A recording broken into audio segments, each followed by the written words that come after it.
Nah, masyarakat Indonesia orientasinya adalah bukan untuk kaya, bukan untuk sukses, bukan untuk bahagia, tapi untuk masuk zona nyaman. Makanya kenapa masuk PNS?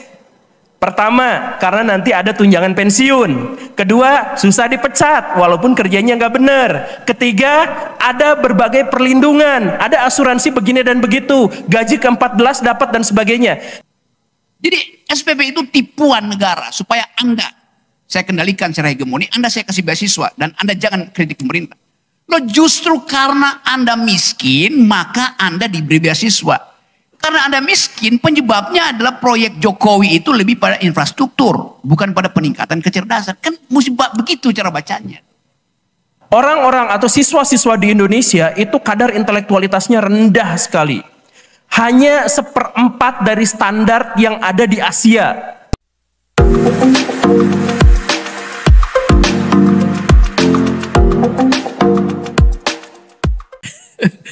Oke, kita selain di sini juga ada di online. Kemudian saya menerima ada beberapa pertanyaan secara online. Saya coba bacakan dan beberapa pertanyaan saya pikir sudah terjawab. Seperti dari Muhammad Yakin, bagaimana cara mengaktualisasikan kritis ke dalam masyarakat.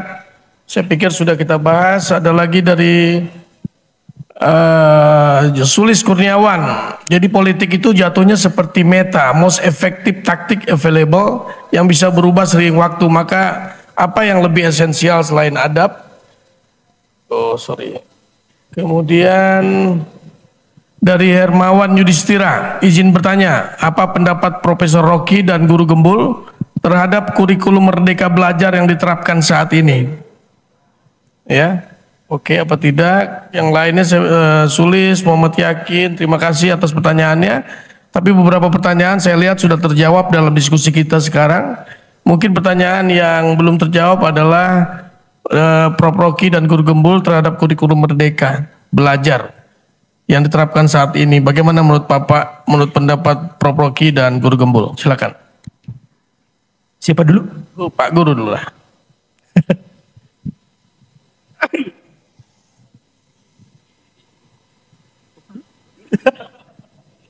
Ya, saya ditanya tentang bagaimana tanggapannya tentang kurikulum merdeka. Kurikulum merdeka, kurikulum berbasis kompetensi, kurikulum KBK, kurikulum KTSP dan sebagainya itu semuanya adalah program-program pemerintah yang diupayakan. Tetapi masalah utamanya adalah pelaksanaannya dan pelaksananya itu kebanyakan bermasalah. Saya ngobrol dengan kementerian tentang kurikulum merdeka begini, tetapi ketika sampai ke bawah, saya mengajar sebagai guru honorer bagaimana ternyata itu 180 derajat berbeda. Berbeda sekali antara kurikulum merdeka yang diterangkan di atas dengan yang di bawah. Ketika saya berbicara dengan guru sebelumnya dan berbicara dengan orang yang memang ada di bidang itu sebelumnya, terkait dengan kurikulum sebelumnya, itu juga sama saja. Jadi saya pengen menekankan beberapa hal. Gini nih, kebanyakan orang-orang di sini itu ada yang mahasiswa, tapi kebanyakan anak-anak muda ya. Di sini yang tua-tua tapi banyak anak muda. Ada yang masih sekolah nggak? Wah banyak ya. Loh. Dari mana aja? Darul Hikam? Ada Darul Hikam? Ada ya? Oh, banyak Pak. Ternyata dari diajakin Bapak ternyata ya. Gini nih, pendidikan itu adalah upaya mentransformasikan orang tidak bisa menjadi bisa, orang tidak mampu menjadi mampu, orang tidak ahli menjadi ahli. Itu esensi dari pendidikan itu seperti itu. Dan karena itu, maka fokusnya itu adalah bagaimana cara menciptakan generasi yang bisa melakukan seperti itu. Nah, pada faktanya adalah pendidikan di Indonesia itu tidak diorientasikan untuk masa depan, tapi diorientasikan pada masa lalu. Makanya cek buku-buku yang dipegang sama Bapak Ibu di sekolah, cek terbit tahun berapa. Dan isinya cek, kebanyakan adalah tentang masa lalu. Makanya saya misalkan pernah ngobrol tentang ini dengan kementerian, dengan kepala sekolah dan lain sebagainya. Betapa susahnya untuk mengajarkan peristiwa-peristiwa tentang masa depan atau sejarah masa depan. Karena apa? Karena gurunya mengulang materi. Tahun ini dia menceritakan begini dengan cara yang sama, dengan administrasi yang sama, copas saja. Dengan materi yang sama, dengan pendekatan yang sama. Tahun berikutnya dia mengulang hal yang sama, tahun berikutnya dia mengulang yang sama, berikutnya dia mengulang yang sama. Ada guru yang sudah mengajar 30 tahun, ternyata dia mengajar dengan pola yang sama seperti ketika dia pertama kali mengajar. Dan itu adalah fakta. Nah, mau kurikulum merdeka, mau kurikulum apa segala rupa, kalau orientasinya tetap masa lalu, maka kita tidak akan bisa mencapai kemerdekaan dalam belajar, kemerdekaan dalam berpikir. Kurikulum merdeka itu nggak akan tercapai ketika orang-orang yang berusaha untuk mengajarkan justru malah terperangkap pada peristiwa-peristiwa dan cerita-cerita, fenomena-fenomena masa lalu. Seperti yang tadi disebutkan itu. Kenapa kita masih terus-terusan belajar ekonomi? Kita belajar di sekolah belajar apa? Ekonomi kapitalis dengan ekonomi komunis, perbedaannya dengan ekonomi Pancasila. Ekonomi modern itu sudah tidak lagi relevan bahas kapitalisme dan bahas komunisme. Sekarang asas-asas pola pikir kapitalisme, pola pikir komunis masih ada, tapi dia sebagai sebuah sistem tidak lagi relevan. Negara mana sekarang yang sepenuhnya menjalankan komunisme? Ekonominya misalkan, atau kapitalisme sepenuhnya, kan tidak ada. Tetapi pelajaran ekonomi di sekolah-sekolah kita masih bahas yang seperti itu. Apa? Korea Utara. Korea Utara apakah menjalankan komunisme? Dia mengklaim komunisme, aslinya kerajaan. Kan gitu. Jadi kita misalkan bahas pelajaran apa? Yang tadi biologi. Materi-materi yang penting untuk kehidupan sehari-hari kita gak dibahas. Kemarin saya bikin video misalkan Johnson & Johnson itu sekarang digugat dan bangkrut. Dan dia harus ganti rugi 135 triliun rupiah. Gara-gara bedaknya itu disinyalir selama 50 tahun mengandung asbes. Yang itu memicu kanker ovarium. Dan itu disebarkan di seluruh dunia. Kenapa? Pendidikan kita yang biologi, yang kimia tidak ngebahas masalah betapa rentannya konsumen-konsumen kita terhadap produk-produk kimia itu. Misalkan, kenapa kita, pendidikan kita tidak berorientasi masa depan? Kenapa tidak berbicara tentang hal yang seperti itu? Kenapa berbicaranya yang masa lalu terus? Gitu. Saya pernah jadi guru sejarah.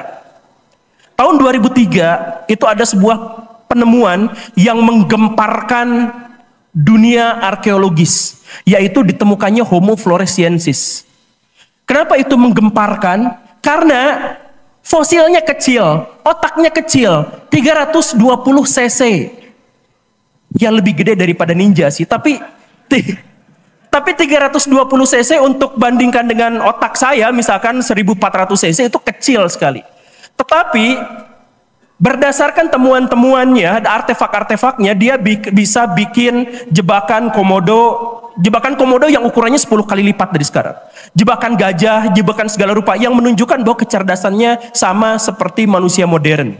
Tapi otaknya kecil. Ini merekonstruksi, ini bahkan mendekonstruksi pikiran-pikiran antropolog dan sejarawan. Bagaimana ceritanya? Kan dulu itu orang-orang mikir semakin gede otaknya semakin berbudaya dia. Ini otaknya kecil tapi menghasilkan kebudayaan yang sama dengan manusia modern. Itu menggemparkan dunia. 2003 orang Indonesia baru memasukkan Homo floresiensis ke buku pelajaran 10 tahun kemudian. Tahun 2013 baru ada di buku catatan. Ditemukannya di Indonesia, menggemparkan dunia, tapi baru masuk kurikulum 10 tahun kemudian. Betapa ketinggalannya buku-buku teks sejarah kita. Betapa ketinggalannya guru-guru kita dalam mengajar. Jadi mau kurikulum merdeka, mau kurikulum apa, yang paling penting adalah mari kita benahi kualitas pengajar, kualitas sekolah, dan yang paling penting eksekusinya. Kalau konsep-konsep wacana-wacana dari dulu petinggi-petinggi kita sudah bisa berbusa ngomong kayak gitu. Eksekusi di lapangan kita tertinggal. Jadi buat pertanyaan yang kurikulum merdeka gimana nya? Kurikulumnya nggak penting. Yang penting eksekusinya. Terima kasih.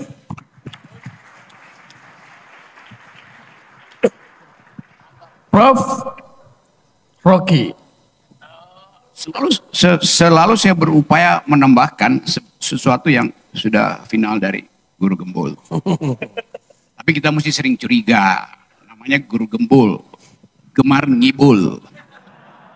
Tapi dia ngibul secara intelektual, jadi sangat tertutup.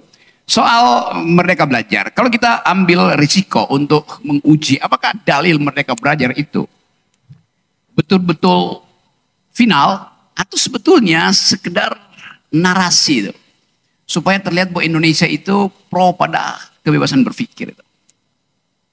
Merdeka Belajar, apa? Belajar merdeka, Merdeka Belajar. Ya, merdeka untuk belajar, tapi rektornya diborgol. Mahasiswanya dikendalikan oleh beasiswa. Begitu Anda dapat SIP, KIP, Anda lalu merasa jangan memberi kritik, nggak enak. Kita dapat KIP dari negara, dari Presiden Jokowi. Jadi Anda takut untuk merdeka, untuk mengucapkan pikiran merdeka, karena Anda diasuransikan di dalam hegemoni yang disebut sebagai beasiswa. Padahal beasiswa Anda itu adalah pajak saya, pajak guru gembul, pajak Mas Sidik, pajak Diki. Kita kumpulin pajak supaya anak-anak didik kita itu tidak dibebani hanya karena daya belinya kurang. Kalau daya beli Anda bagus, Anda tidak memerlukan beasiswa. Sekarang problemnya kenapa daya beli Anda kurang? Kenapa pendapatan orang tua Anda kurang? Ya karena negara tidak mengolah APBN untuk kemaslahatan keluarga. Jadi SPP itu tipuan negara supaya Anda, saya kendalikan secara hegemoni, Anda saya kasih beasiswa dan Anda jangan kritik pemerintah. Loh, justru karena Anda miskin maka Anda diberi beasiswa. Karena Anda miskin, penyebabnya adalah proyek Jokowi itu lebih pada infrastruktur, bukan pada peningkatan kecerdasan. Kan musibah begitu cara bacanya. Jadi jangan ditipu. Mesti Anda bilang, saya tolak SPP itu. Saya berhak untuk dapat pekerjaan supaya saya bisa membayar diri saya sendiri. Maka tugas pemerintah, ciptakan lapangan kerja buat orang tuamu. Kan begitu logikanya teman-teman mudaku. Itu intinya berpikir. Yaitu poin pertama. Poin kedua, Merdeka Belajar, tetapi masih ada kurikulum. Konyol namanya. Anda masih disuruh untuk belajar bahasa Indonesia. Udah mahasiswa masih disuruh belajar bahasa Indonesia. Lalu selama SMA ngapain? Udah mahasiswa, Anda masih disuruh belajar agama tuh. Berarti selama SMA Anda berdosa terus itu. Gimana caranya? Disuruh belajar bahasa Inggris. Ngapain belajar dari SD, SMP, SMA itu bahasa Inggris?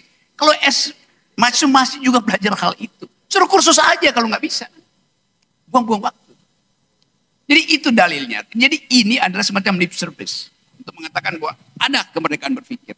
Tapi yang terjadi bukan itu. Dalam tadi pertanyaan tentang, oke saya lanjutkan dulu nih. Logika dari belajar merdeka. Sebetulnya di beberapa negara bagian di Amerika, terutama di pantai barat sekitar California, San Francisco itu, mahasiswa yang masuk ke college atau community college itu, biasanya itu universitas yang dikelola oleh kabupaten atau provinsi itu, kalau Anda datang ke kampus, rektornya akan bilang begini, itu kamar Anda di atas, dorm Anda di atas, asrama Anda di atas, kos-kosan Anda di atas. Besok pagi turun ke kantor saya ya anak, Kang, Mas. Dan bawa kurikulum yang hendak kau pelajari. Seradikal itu yang namanya Merdeka Belajar. Anda disuruh tulis sendiri kurikulummu. Akan di-provide oleh mentor. Itu yang dipersoalkan tadi oleh teman. Kenapa gak anak kedokteran nggak ngerti politik? Kenapa anak politik nggak ngerti hukum? Kenapa anak hukum nggak mau belajar filosofi? Karena konsepnya ditentukan oleh pembatasan-pembatasan ilmu. Sekarang itu diubah di beberapa negara bagian Amerika. Anda datang tulis sendiri kurikulummu. Saya dari Bandung. Saya hanya mau belajar 4 mata kuliah. 1 environmental ethics. 2 soal sejarah ilmu fisika. Yang ketiga soal anatomi manusia. Yang keempat soal startup. Selesai. Yang lain saya mau pelajari. Kenapa? Anda bisa belajar sendiri di semua fasilitas terbuka. Kuliah gratis di internet banyak betul. Anda hanya ingin mendalami 4 itu. Nanti kalau Indonesia bagaimana kalau cuma belajar 4 itu? Nggak dapat ijazah Anda. Bilang, enggak, saya nggak perlu ijazah. Karena banyak orang yang mengakui punya ijazah tapi palsu. Ngapain coba? Kan itu dasarnya kan. Anda lulus, Anda mendaftar di perusahaan, korporasi Amerika itu, Eropa terutama sekarang, dia nggak lihat ijazahmu, dia Google, Anda udah bikin apa? Anda udah berpikir apa? Jadi track record Anda dibaca setiap saat, karena Anda mengekspos diri Anda melalui sosial media. Dengan mudah algoritma baca tuh. Pinjam chat GPT, buat tahu apakah Anda paham hubungan antara satu partikel yang sedang diuji di laboratorium Harvard University dengan problem kemaksiatan lingkungan di Indonesia. Apa namanya itu? Butterfly effect. Kerusakan, gugurnya satu pohon yang ditebang di Kalimantan bisa menimbulkan badai di California. Karena kondisi homeostatisnya berubah tuh. Kan itu logik di situ kan. Kenapa hutan Amazon tetap subur dan kenapa gurun Sahara gundul? Fungsi gurun Sahara itu adalah membawa fosfor dari bumi Afrika supaya tiba di hutan Amazon. Karena kedudukan gunung Sahara dan hutan Amazon itu paralel. Putaran bumi akan membuat pasir berfosfor di gunung Sahara. Dalam 40 jam nyampe di hutan Amazon. Jadi ada gunanya, berguna gunung Sahara untuk mensuplai fosfor pupuk buat hutan Amazon. Berabad-abad itu berlangsung. Ada orang yang mau pelajari itu. Banyak orang pelajari. Tapi kita bahkan memberitahu bahwa Presiden Jokowi, kalau Anda mau tebang Kalimantan itu untuk jadi food estate, untuk jadi ibu kota apalagi, lakukan dulu AMDAL. Setelah itu baru Anda putuskan. Ini Jokowi bilang, kita bangun IKN, maka seluruh kampus tolong buat AMDALnya. Lu udah diputuskan ngapain bikin AMDAL, tolol.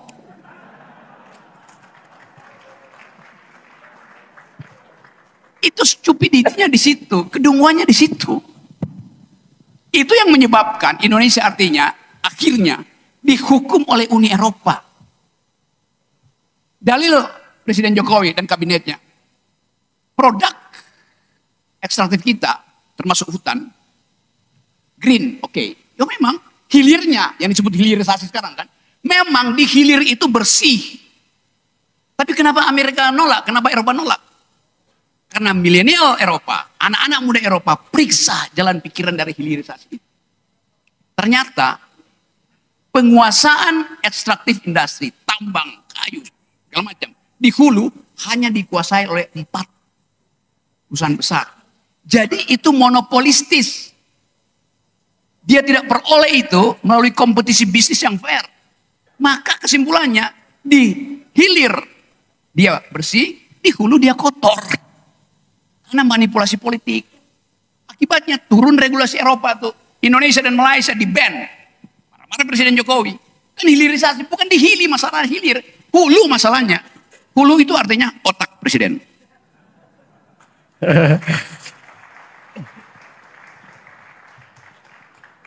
Pak Intel sabar ya. Pak Rocky belum makan siang dia. Lanjut apa kita hentikan apa ini? Mau dilanjut apa mau dihentikan habis ini? Lanjut? 25% di sini sudah ngantuk, di sini 30%, saya lihat di sini 20%. Oke, 3:30 ada sih 30 menit kita masih punya waktu. Atau Pak Diki, ya, mohon maaf diinterupsi. Gimana kalau nanti kapan-kapan kita bikin acara semacam ini, kemudian diajak tokoh politiknya, nanti kita di sana ada sedikit perdebatannya, gitu. Bukan diskusi semacam ini. Pak Diki bikin acara kayak gitu, Pak. Gini, saya bocorin akhirnya. Jadi Forum Diskusi Akal Sehat sudah menyiapkan program. kita akan membedah otaknya caleg-caleg DPR RI. Wah. Ya. Nanti yang akan membedah itu Guru Gembul dan Rocky Gerung.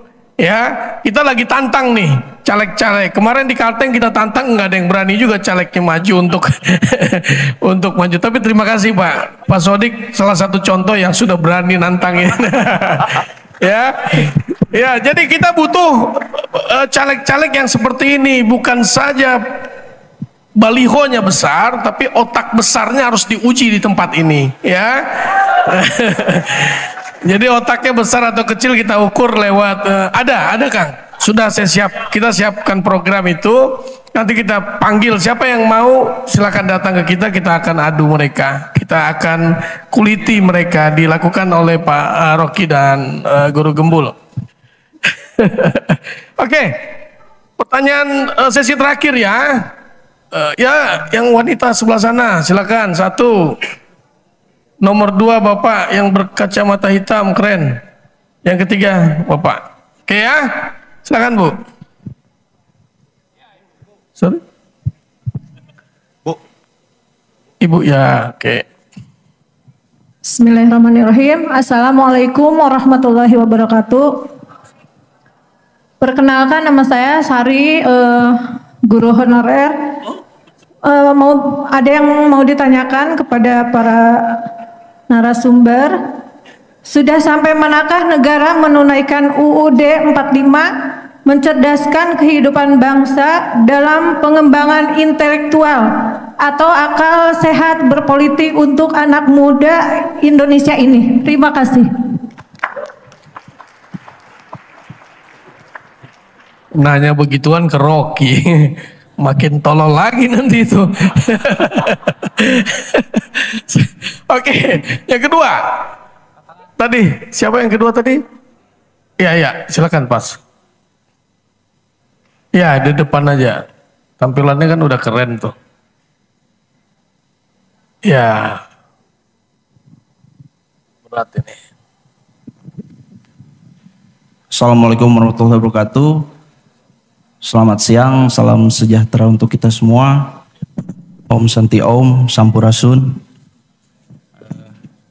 Bung Rocky, Kang Guru, salam NKRI harga mati. Tapi harga matinya pakai voucher cashback ekstra sama gratis ongkir sekarang ya. Perkenalkan saya Fei dari Bandung. Saya mau bertanya kepada Bung Rocky dan Kang Guru. Adakah pergerakan real di lapangan kalian gitu ya, sebagai apa ya istilahnya, saya melihatnya pergerakan kalian di media itu kan seolah-olah kalian tuh white knight-nya gitu ya, tapi adakah pergerakan real gitu ya? Apakah kalian itu berkonsolidasi gitu kan, membuat suatu apa ya badan atau lembaga yang benar-benar taktis biar efektif gitu langsung di lapangan? Soalnya kalau saran saya ini, menurut sudut pandang saya, kalau cuman hanya media-media berbicara itu kurang real gitu, kurang kerasa impactnya gitu Kang. Seperti itu kali pertanyaan dari saya. Terima kasih. Assalamualaikum warahmatullahi wabarakatuh. Ya, baik. Waalaikumsalam. Silakan.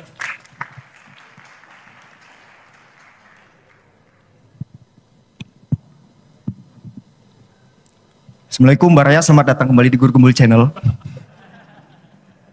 Ya, saya senang sekali ngelihat kontennya beliau. Ya. Perkenalkan, nama saya Vigi Teguh Udoyo, asal dari Cirebon.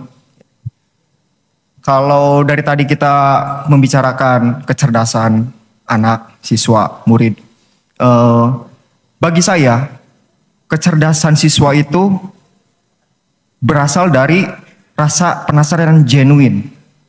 Gitu. Tapi entah kenapa guru-guru zaman sekarang kalau bermateri itu tidak pintar untuk membawakan ya, jadi membosankan. Nah, itu diberangus oleh seperti itu. Guru-guru saya di SMA, di dosen di perkuliahan di kampus saya itu 98% membosankan gitu. Ya 2%-nya saya curhatin gitu. Kan kata kalau istilah itu guru baik itu kan dicurhatin sama muridnya gitu ya. Nah, kenapa enggak DO aja Mas? Ya? Kenapa nggak DO aja? Wah ya saya sayang ijazah. Ya jadi bagaimana ini para expert, mengapa sih kok guru-guru di Indonesia itu tidak pintar untuk membawakan materi? Padahal kan di situ pesan-pesannya banyak yang penting gitu. Kalau ngantuk, ya jangan membosankan gitu maksud saya. Terima kasih. Assalamualaikum warahmatullahi wabarakatuh. Terima kasih. Langsung saja. Oh, Pak Guru dulu. Silakan Pak Guru. Ya, Pak Guru. Saya lagi. Saya curhat sedikit. Tadi Akang yang terakhir dulu ya. Tadi Akang terakhir itu bilang bahwa guru-guru 98% membosankan. Saya tidak tahu itu angka 98% itu dari mana. Tapi mungkin mayoritas guru-guru secara subjektif oleh beliau dinilai membosankan. Hati-hati dengan kata-kata itu. Soalnya saya pernah disomasi gara-gara itu. Saya bilang guru-guru di Indonesia itu tidak berkompeten. Lalu proteslah 243 guru marah-marah sama saya karena guru di Indonesia itu tentu saja berkompeten karena sudah punya surat-suratnya.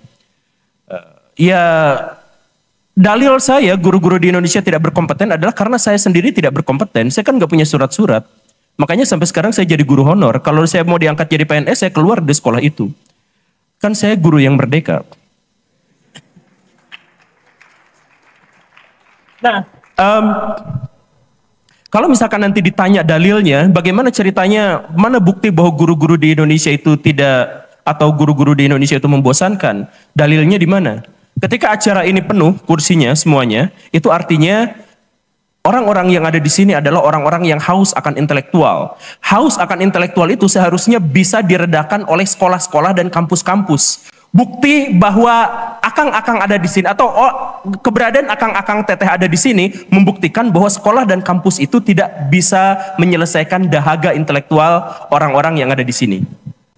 Tepuk tangan dong. Jangan tepuk tangan, kan ini ada Pak Sodik. Maksud saya gini, dan kenapa guru-guru di Indonesia itu tidak bagus? Saya harus bilang bahwa guru-guru di Indonesia memang membosankan dan tidak bagus karena datanya ada. Saya pernah misalkan menampilkan sebuah artikel di Jakarta Post, diantaranya adalah dari Elizabeth Pizzani yang menyebut bahwa orang-orang atau siswa-siswa di Indonesia itu kadar intelektualitasnya rendah sekali. Hanya 1/4 dari standar yang ada di Asia. Saya dulu pernah sebutkan diantaranya adalah kemampuan orang-orang Indonesia, siswa-siswa Indonesia dalam menemukan inti paragraf saja itu kecil sekali. Kemampuan mengolah data itu kecil sekali dan sebagainya. Ada banyak sekali kriteria di situ yang menunjukkan bahwa siswa-siswa di Indonesia itu kecerdasannya di bawah rata-rata standar Asia. Dan penulisnya menuduh bahwa ini semua terjadi gara-gara guru di sekolah di Indonesia tidak berkompeten. Ini disiarin gak sih Pak? Siarin Pak, langsung. Nah, jadi dalam hal ini kalau misalkan Akang bertanya seperti itu, maka memang dalilnya sudah jelas bahwa guru-guru di Indonesia itu membosankan. Nah, kenapa guru-guru di Indonesia itu membosankan? Ada 2 faktor, masalah formal dan masalah moral, masalah sistem dan masalah mental. 2 itu. Jadi masalah mental diantaranya adalah mental orang-orang di Indonesia itu ketika dia lulus sekolah, dia masuk ke universitas, dia ngejarnya adalah untuk bekerja. Dan karena keinginannya adalah untuk bekerja, maka mereka akan nyari mana yang kerjaannya itu paling membuat dirinya nyaman.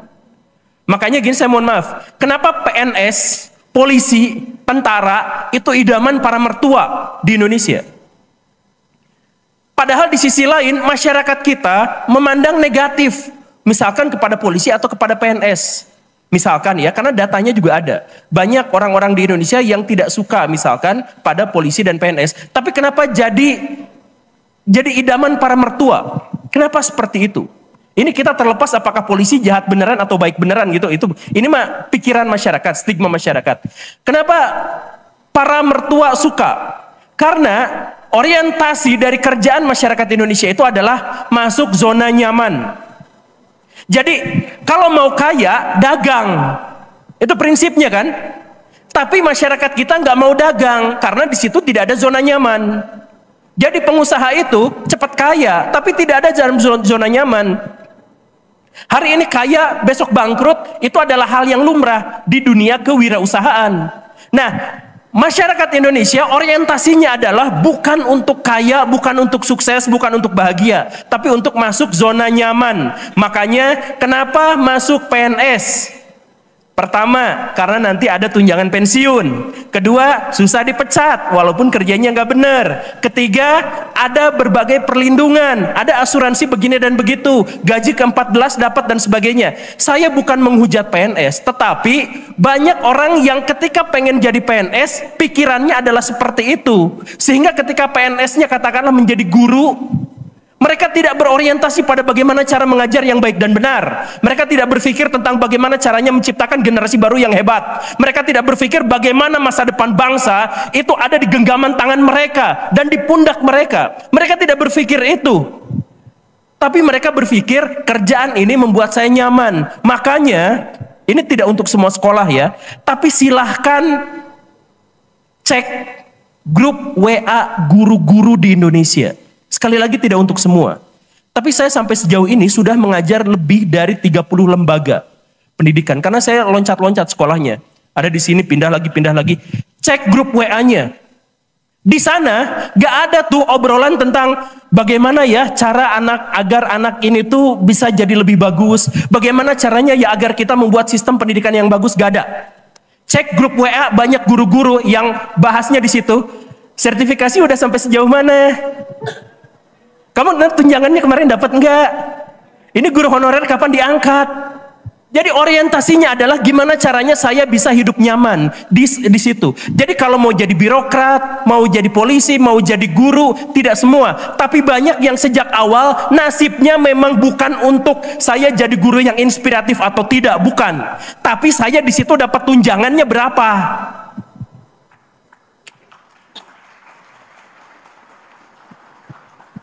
Kayaknya jumlah yang mensomasi nambah ini hari ini. Ditambah dengan PNS nambah lagi somasi. Ya makanya saya bilang sekarang pakai diplomasi. Banyak yang begitu. Bukan semuanya begitu. Ya tapi. Iya betul, tidak semua. Mantap. Ya saya juga guru Pak. Ya memang tidak semua, tapi banyak yang begitu. Jadi kalau misalkan tadi Bapak Akang yang tadi di situ, yang tadi berbicara itu, kok gurunya membosankan? Terus dia bilang datanya 98%. Itu saya nggak tahu datanya seperti apa. Tapi kalau memang ada pernyataan bahwa banyak yang seperti itu dalilnya memang ada. Begitu. Itu yang pertama soal masalah mental. Kemudian yang kedua itu adalah masalah formal. Kenapa? Banyak guru-guru di Indonesia, banyak dosen-dosen di Indonesia yang membosankan. Sekali lagi, tidak semuanya. Tapi banyak yang seperti itu. Secara formalnya, kenapa seperti itu? Yang tadi itu. Karena guru atau pengajar atau siapapun di Indonesia dididik bukan untuk jadi pengajar. Inilah yang saya kemarin komplain itu ke universitas pendidikan atau universitas pendidikan di Indonesia. Kenapa ketika mencetak guru-guru di Indonesia tidak diajarkan tentang pedagogi? Guru-guru di Indonesia sedikit sekali diajarin tentang psikologi. Saya guru, saya masuk ke jurusan keguruan. Ketika saya menempuh jurusan keguruan itu, saya belajar psikologi pendidikan 2 SKS. Saya bahas masuk ke situ tentang misalkan kemampuan retorika. Gak ada SKS sama sekali yang bahas itu. Yang dibahas itu apa? Bagaimana caranya bikin administrasi, itu banyak sekali. Nah, sistemnya salah. Jadi ayo kita perbaiki sama-sama agar sistem itu menjadi baik. Nah, kemarin saya ngomong sama kementerian itu, mereka juga pengennya kayak gitu, katanya. Cuman ya karena banyak alasan di tengah dan di bawah itu, mereka akhirnya mungkin ini ngeles atau apa, tapi intinya adalah sistem kita sendiri memang bermasalah. Jadi di sini siapa yang guru selain Bapak tadi? Oh, banyak sekali guru ya. Banyak sekali guru di sini. Oh, mantan. Ini saya ngomong juga ke kementerian gini. Kalau jadi guru, ini Ini sebenarnya rahasia para guru ya. Kalau jadi guru, setiap guru itu di awal semester dia harus menulis. Pada pertemuan kesekian bulan anu, tahun anu, 5 menit pertama harus apersepsi, gimana caranya. 10 menit kedua harus begini, itu dilaporkan dalam satu administrasi yang namanya RPP, yang sekarang itu diganti. Dan itu guru harus bikin itu 2 rim per 1 tahun. Ini sistem yang bermasalah. Kenapa guru-guru, kalau guru dijadikan profesi, kemudian si guru-guru itu disuruh bikin yang seperti itu, bayangkan kalau itu adalah Gojek. Kan menteri kita dari sana. Kalau misalkan ada Gojek, disuruh sebagai profesi bikin kayak gitu, pertama, ketika ketemu pelanggan, 5 menit pertama, senyum. Lalu beri helm. Dia harus bikin laporan sedetail itu, kan gak mungkin. Satu-satunya profesi yang dibebani administrasi seberat itu, 2 rim untuk nulis detail-detail apa yang harus dilakukan di kelas. Itu adalah guru. Jadi dalam hal ini guru kasihan sekali, luar biasa kasihannya. Karena gajinya segitu, kewajibannya mendidik masa depan agar siswa-siswanya menjadi besar, itu tertahan oleh sistem, oleh administrasi yang gak masuk akal. Jadi mentalnya banyak yang bermasalah, sistem kita bermasalah. Jadi kalau misalkan tadi dipertanyakan seperti itu, maka dalam hal ini masuk akal. Kenapa guru-guru kita menjadi seperti itu? Baik, terima kasih Kang. Pak, saya tertarik. Bapak mungkin mau menyampaikan aspirasi atas pendapat dia, Pak, biar ada perimbangan. Silakan, Pak. Silakan, Pak. Mangga, Pak. Terima kasih. Saya adalah mantan guru. Apa yang dijelaskan oleh Pak Guru tadi salah. Tong hayang jadi di jabatan, tong hayang boga tunjangan dan lain sebagainya. Itu adalah kewajiban daripada pemerintah. Hayang gaji 13, hayang gaji ke 14, itu adalah asuransi dari simpanan kita. Nah itu. Makanya bangsa orang mah bodoh, loba nu bodoh. Sebagian pinter, Pak. Ayeuna kompetisi komputer, analis dan lain. Juara Indonesia mah. Kan rata-rata bangsa orang mah para rinter tapi ngedul. Tak eta. Coba ayeuna guru. Lamun nyintruk carekan ke orang tua, darata ke orang tua. Baheula mah kerjaman saya baheula dibaledog, digaplok dan lain sebagainya. Bebeja ke orang tua, salah maneh. Hari ayeuna mah lain, orang tua nu datang. Nah itu. Jadi mohon maaf nih Pak, agak sedikit emosi. Jangan dipersalahkan masalah guru. Ya. Kita sepakat, Pak. Ya. Sepakat. Kita nggak beda Nah pendapat. ini sistemnya itu. Anu juara Gojek itu akhirnya jadi menteri pendidikan. Sok.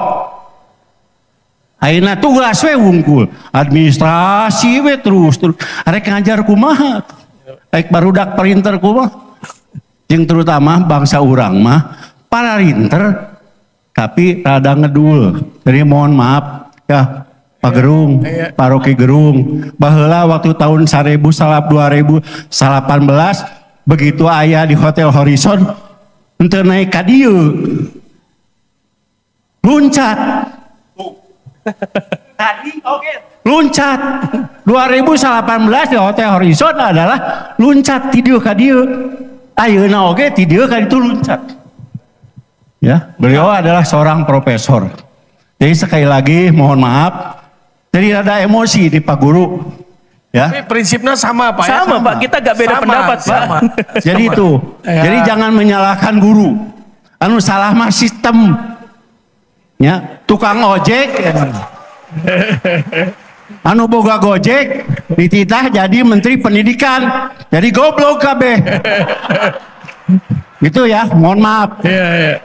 Terima kasih. Terima kasih Pak. Ya, saya sudah umur 76 tahun, tapi tetap hati mah guru.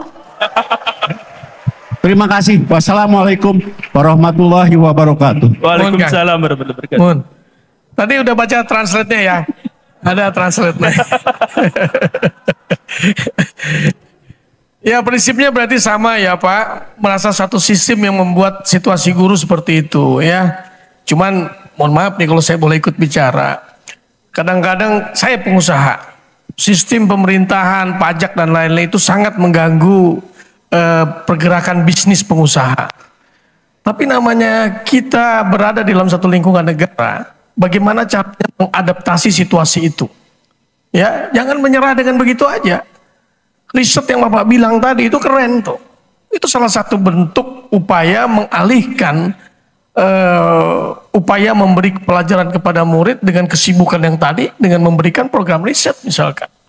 Mahasiswa, wah terlalu banyak beban sehingga tidak bisa memberikan aspirasi, kritisi dan lain-lain. Buat dong blog, bikin tulisan-tulisan, buatkan hal-hal ilmiah, sampaikan di media-media. Banyak cara yang bisa kita lakukan untuk membuat perubahan tanpa bergantung kepada sistem. Itu kalau saya. Ya. Jadi saya kalau usaha terganggu, pasti saya akan cari cara bagaimana caranya mensiasati sistem. Mudah-mudahan ini bisa memberi inspirasi. Saya kira begitu. Sekarang anggota Dewan Rasa Rocky Gerung. Baik. Jawaban terakhir dari Rocky Gerung sekaligus membuat closing atas pertemuan pada hari ini, atau Akang masih mau punya closing? Oke, Pak Rocky dulu. Oke, terima kasih. Ini satu peristiwa kita bikin refleksi tentang nasib bangsa ini. Memang akhirnya kemajuan moral, kemajuan rasio, kemajuan etos dari bangsa ditentukan oleh filsafat pendidikannya. Itu yang didalilkan sejak zaman Athena. Kalau saya periksa sedikit, apa sebetulnya problem bangsa ini sehingga kita masih meributkan soal kemampuan kita bersaing dengan pikiran-pikiran dunia. Padahal tahun 100 peradaban kota Surabaya sudah dicatat di negara Cina tahun 100. Hubungan Nusantara dengan wilayah Afrika udah terjadi sejak 2000 tahun lalu. Yang sering dikatakan ya saya Maulana Yusuf pergi ke sana. Iya, tapi yang ngajarin orang Afrika itu nanam pisang dan padi itu adalah orang Kalimantan. Jadi kita mulai terbuka bahwa ada infrastruktur peradaban di negeri ini yang hilang karena satu peristiwa politik atau peristiwa alamiah. Itu yang memungkinkan kita masih mempersoalkan apakah masa depan kita, politics of hope, terkait dengan politics of memory kita, pengetahuan sejarah kita. Itu yang tidak dimiliki oleh Menteri Pendidikan, tidak dimiliki oleh Presiden Jokowi. Buta huruf terhadap itu. Jadi pemimpin-pemimpin kita illiterate di dalam soal sejarah. Itu masalahnya tuh. Kalau kita membangun sistem pendidikan, kita mesti lihat filosofi dari bangsa ini apa. Prancis, saya bedain dulu antara philosophy of education dan philosophy of teaching. Filsafat pendidikan dan filsafat mengajar beda. Filsafat pendidikan itu adalah moral yang timbul dari pengalaman historis satu bangsa. Maka dia landaskan kurikulumnya pada moral itu. Namanya philosophy of education. Nanti saya terangkan lebih jauh. Philosophy of teaching, filsafat pendidikan adalah niat etis dari seorang pengajar. Demi apa dia mengajar? Itu bedanya. Jadi yang pertama itu soal sistem, betul Bapak tadi. Yang kedua soal motif seorang pengajar. Saya uraikan dulu agak panjang ya. Prancis, philosophy of education-nya adalah solidarity. Dasar pendidikan Prancis hanya satu kata, solidaritas. Itu yang kemudian mewarnai seluruh cara berpikir anak Prancis. Kenapa begitu? Karena Prancis mengalami transisi radikal dari sistem kerajaan pergi pada sistem demokrasi itu. Yang ditandai oleh Revolusi Prancis. Revolusi Prancis itu adalah kurikulum pertama di dalam sistem pendidikan Prancis, bahwa manusia itu terhubung dengan 3 prinsip: égalité, fraternité, liberté. Semua anak Prancis, semua guru Prancis paham bahwa dia akan mengajarkan 3 nilai dasar itu: kebebasan, persaudaraan, dan keadilan. Hanya itu dasar filosofi. Itu yang menyebabkan semua sekolah di Prancis dari SD diajarkan tentang sejarah intelektual Eropa. Diajarkan tentang apa bahayanya kalau ada perang agama tuh. Semua peristiwa di Eropa dimasukkan sebagai bagian fundamental untuk dipahami oleh anak didik. Karena itu Prancis terima semua agama, terima semua pengungsi segala macam tuh. Karena prinsip itu human solidarity, kesetaraan manusia tuh. Anda tahu peristiwa Revolusi Prancis? Dulu Raja Louis XVI dalilkan bahwa kepala dia itu dimahkotai oleh Tuhan. Karena itu nggak mungkin mahkotanya dicopot dari kepalanya tuh. Di satu pagi di bulan Juli 1789, rakyat uji dalil dari si raja itu. Rajanya korup, Prancis bangkrut. Dipasanglah raja itu di dalam pisau gilotin. Ternyata kepala raja itu putus dan jatuh di tanah. Pertanda bahwa kepalanya itu tidak direstui oleh langit. Bukan sekedar mahkotanya yang copot, kepalanya copot dari badannya. Itu peristiwa historis. Prancis pindah dari otoritarianisme, dari feodalisme, pergi pada demokrasi. Jadi sistem pendidikan Prancis berbasis pada sejarah Prancis. Itu masalahnya tuh. Lain dengan Amerika. Amerika sistem pendidikannya bukan solidarity, tapi liberalisme, individualisme tuh. Anda boleh jadi apa aja. Karena Amerika nggak punya sejarah. Amerika itu bukan bangsa. Amerika itu ada himpunan dari pengungsi. Gak ada orang Amerika di situ. Adanya orang Itali, ada orang Spanyol, ada orang Prancis, ada orang Jerman, ada orang Indonesia. Amerika bukan negara kebangsaan. Dia negara para imigran. Karena itu filosofinya beda. Anda boleh jadi apa aja di Amerika tuh. Dasarnya begitu. Sehingga pendidikan di Amerika diupayakan sampai SMA aja. Supaya ada kebebasan dia untuk memilih. Mau sekolah apa? Silahkan. Orang tua Amerika cuma biayai sampai SMA. Selanjutnya Anda mau mahasiswa, silahkan. Ambil utang di bank. Anda bayar sendiri nanti. Itu namanya liberalisme, individualisme. Jadi beda philosophy of education. Itu juga menyebabkan beda philosophy of teaching. Guru Prancis akan dampingi anak didiknya itu sampai dia mengerti apa yang disebut etos solidaritas. Guru Amerika nggak penting. Saya cuma kasih Anda bekal berpikir, Anda lanjutkan itu. Itu sistem pendidikan Amerika. Beda paradigmnya. Indonesia, apa filsafat pendidikan kita? Apa? Hah? Apanya? Senior selalu benar. Guru tidak mau dikritik. Padahal dia salah membaca. Sekarang misalnya, saya kasih ilustrasi itu. Lebih cepat seorang mahasiswa yang hampir DO membaca jurnal terakhir majalah Nature misalnya. Karena dia bisa akses internet. Daripada guru biologi yang baca buku yang kadaluarsa tuh. Kenapa? Gurunya nggak bisa beli buku. Dosen UI juga begitu. Disuruh setiap tahun mesti ada Scopus dinilai di situ. Ada produk. Maka dia sibuk untuk cari objekan. Kapan dia ngajar dengan baik? Akibatnya mahasiswanya disuruh riset. Tapi hasilnya pakai nama saya ya. Sebagai dosen. Manipulatif. Saya tahu semua itu. Di Universitas Indonesia. Tempat saya ngajar 15 tahun saya mengajar di Universitas Indonesia. Tanpa saya meminta honor. Honor saya tolak. Saya nggak mau dibayar. Karena saya mau jadi guru yang benar. 15 tahun saya nggak dibayar. Nolak. Poin itu yang saya mau tekankan. Sekarang misalnya. di beberapa universitas negeri selalu ada yang namanya seminar internasional.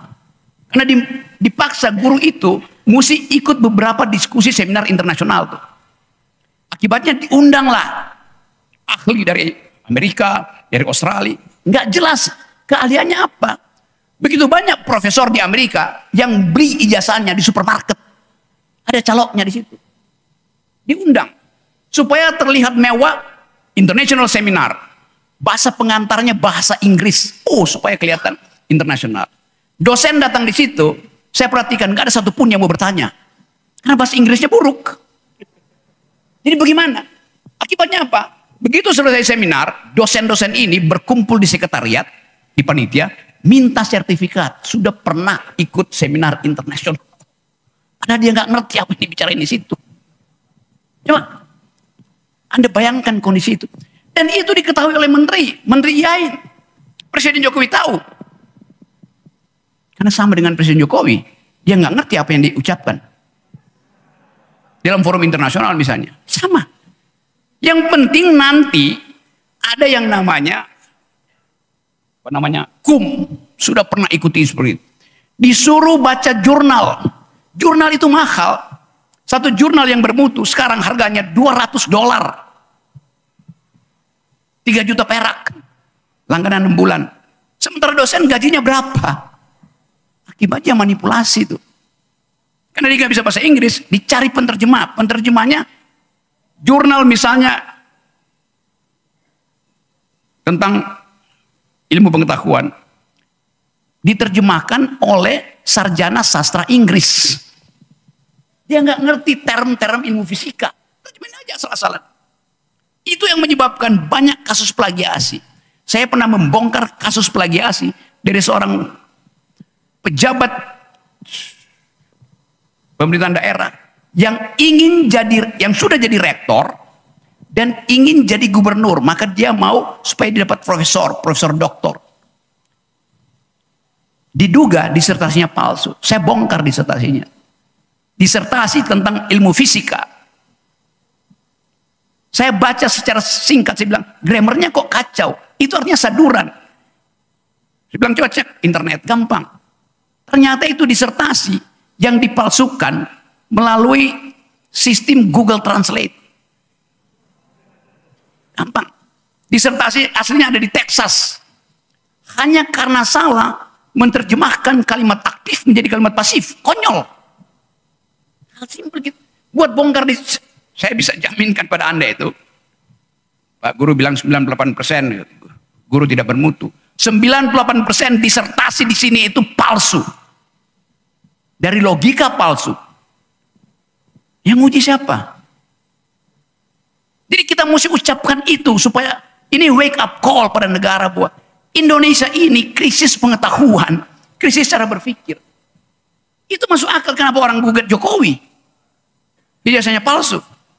Karena Pak Jokowi pakai ijazah SMA aja. Ngapain mesti pakai ijazah S1? Kalau ternyata kemudian setelah beliau lengser, dibongkar akhirnya dia palsu, coba. Malunya minta ampun tuh. Ngapain? Sering saya tanya, Anda semester berapa mahasiswa? Semester 7, kapan DO? Kok DO? Ya kalau Anda udah tahu mata kuliahnya isinya bodoh, ngapain Anda ikuti? DO aja kan, belajar sendiri aja. Susahnya belajar. Selama otak kita ada, kita bisa belajar. Jadi sekali lagi teman-teman semua, seolah-olah guru itu diagungkan sebagai pendidik, profesi yang mulia itu. Tapi dia direndahkan di dalam kedudukan dia sebagai pendidik justru. Guru honorer ada berapa sekarang? Mungkin ada 6.000, 7.000. Bertumbuh terus tuh.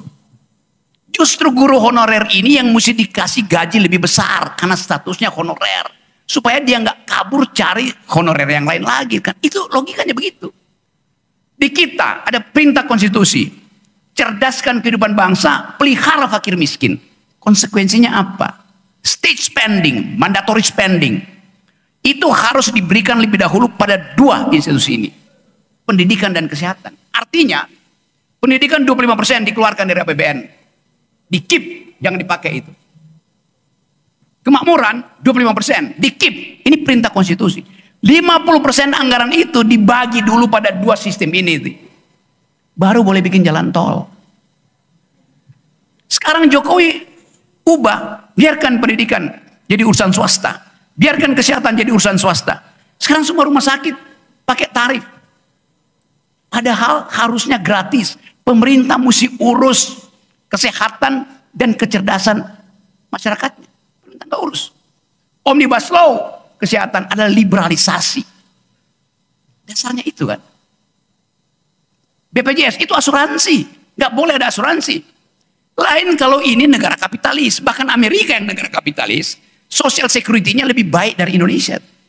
Ini negara yang berkeadilan sosial. Artinya, dalam prinsip basic needs, negara harus biayai rakyatnya. Itu dasar hidup kita. Saya balik lagi pada problem tadi itu. Ini semua adalah masalah kita untuk menyeberangkan bangsa ini pergi pada halusinasi kita, yaitu we care and we speak. Dasarnya itu, hanya itu dasarnya kenapa kita kumpul di sini. Jadi teman-teman semua, terima kasih kita udah ucapkan semua itu, dan tinggal kita tentukan apa tadi pertanyaan saya, filsafat pendidikan kita. Enggak jelas. Yang kita tahu adalah perintah etis dari Ki Hajar Dewantoro yang bunyinya ing ngarso sung tulodo, di depan menjadi teladan, ing madya mangun karso, di tengah memberi motivasi, dan tutwuri handayan, dorong anak-anak itu untuk belajar. Itu pesan Ki Hajar Dewantoro. Itu kan. Tetapi Ki Mukidi mengubah prinsip itu. Ing ngarso sung korupsi, ing madya mangun dinasti, tutwuri cawe-cawe.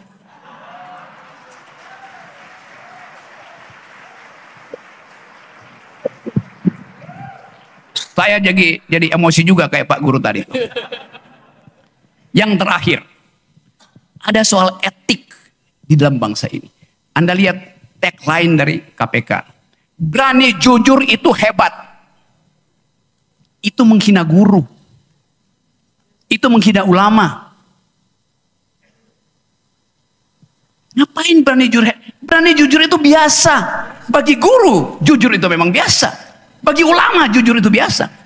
Kita mesti marah pada cara-cara negara mengolok-olok kita. Jadi, silakan tepuk tangan.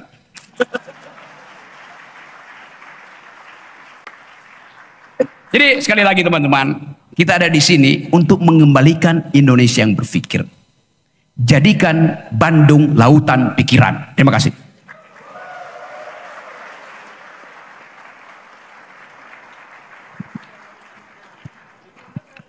Ya, luar biasa. Saya beberapa kali mengadakan diskusi dengan beliau, tapi saya lihat hari ini luar biasa. Ya, semua pemikiran-pemikiran untuk memotivasi anak muda tentang merdeka intelektual. Jadi sekali lagi kepada generasi muda, ayo kita mulai we care, we speak. Nggak usah takut dengan kritisi. Anda takut bicara seperti Rocky, Anda tidak berani bicara seperti Guru Gembul, buat tulisan. Ya, buat saja cerita novel, tapi sebenarnya mengkritisi. Banyak cara untuk menyampaikan kritisi itu. Cuma kadang-kadang kita terbelenggu bahwa kritisi itu harus dengan suara keras, demonstrasi dan lain-lain. Tidak. Kritisi itu bisa dilakukan dengan seni, dengan budaya dan lain-lain. Tinggal kita cari corak mana yang kira-kira bisa mengena kepada mereka. Ya, saya pikir kesimpulan hari ini adalah mari kita mulai we care, we speak, or we care, we write. Supaya negara ini menjadi lebih baik dan perubahan stupidity tadi berubah menjadi smarty. Ya, terima kasih.